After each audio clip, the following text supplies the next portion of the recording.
Hi, my name is Angelina Crittenden. I'm a TA for the USC Young Scientists Program.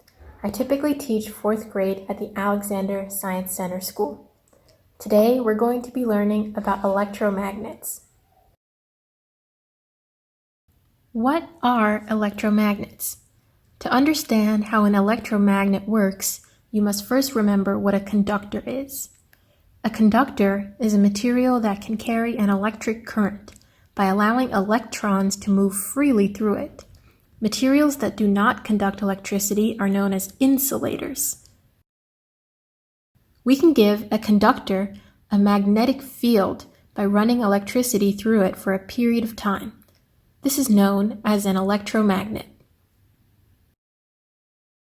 How can we predict the direction of a magnetic field? The right-hand rule is an easy trick that lets us know where the north and south poles of the electromagnet will be. Using your right hand, make the gesture seen in the photo. Your fingers represent the direction of the electric current, and your thumb will show you the direction of the magnetic field. Now, we're going to apply what we've learned about electromagnets by creating one of our own. We're going to make an electromagnetic train. For this experiment, you'll need a AAA battery, 2 neodymium magnets, and some copper wire. Optional supplies include a AA battery and a large straw. A regular size straw will not work. It will have to be large, like a boba straw. You want to begin by taking your copper wire and wrapping it loosely around your AAA battery. I actually prefer to use a AA battery and just wrap it around tightly or use this straw. I'm going to demonstrate on the AA battery. Just hold the end of the wire and wrap around.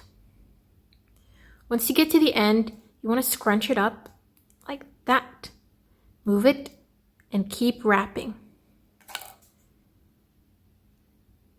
You'll repeat this until you get to the end of the copper wire. Once you finish wrapping your wire around the battery or straw, your coil should look like this. You may want to scrunch it together to make sure that each coil is super tight, but you don't want them to be touching.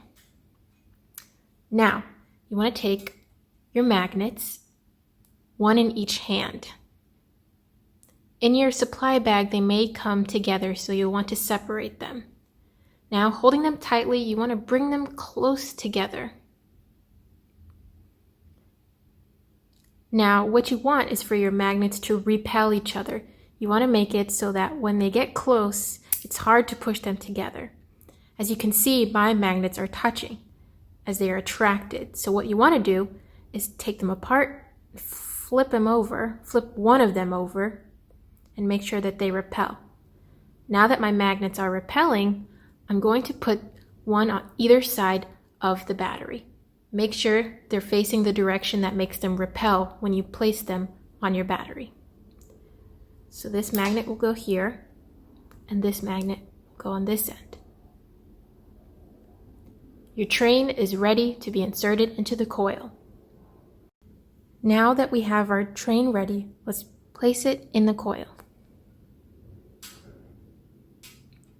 What you should see is the battery train going through the coil, like that. However, it didn't work out for us.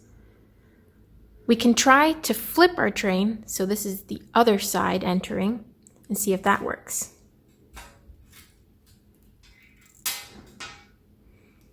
That didn't work for me either. Another thing we could try would be to flip the magnet and see if that works.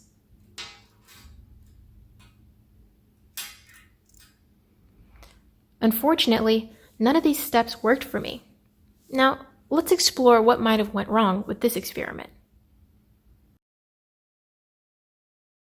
As scientists, we encounter mishaps in our experiments, and so we need to look at the different variables affecting our experiment. One variable could be our battery. The battery may be drained of power. We could try to switch it out for a fresh one. Another variable could be our copper coil. The coil may have been too big or too small. If you want to fix your coil, you can try scrunching it closer together or pulling it apart. Sometimes copper wire comes with a thin layer of insulation on the outside, so it may not be able to properly conduct electricity. Another variable could be the magnets. The magnets may not be strong enough to make our train move, or they could be placed the wrong way. Try flipping one of the magnets over to see if it makes your train move. Remember, it's okay if you can't get results. Not every scientific experiment or activity works perfectly, even if you follow all the steps to a T. If you'd like to see a good example of how this experiment can work, check out the link in the description below. It's time for our scientist highlight of the week.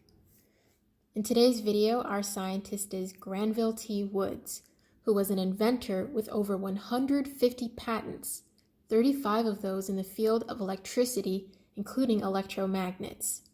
His most notable invention was one that allowed messages to be sent between moving trains and train stations, which let stations know how far away trains were and led to safer travel. Thanks, Mr. Woods. Thank you for tuning in. Check out our other videos.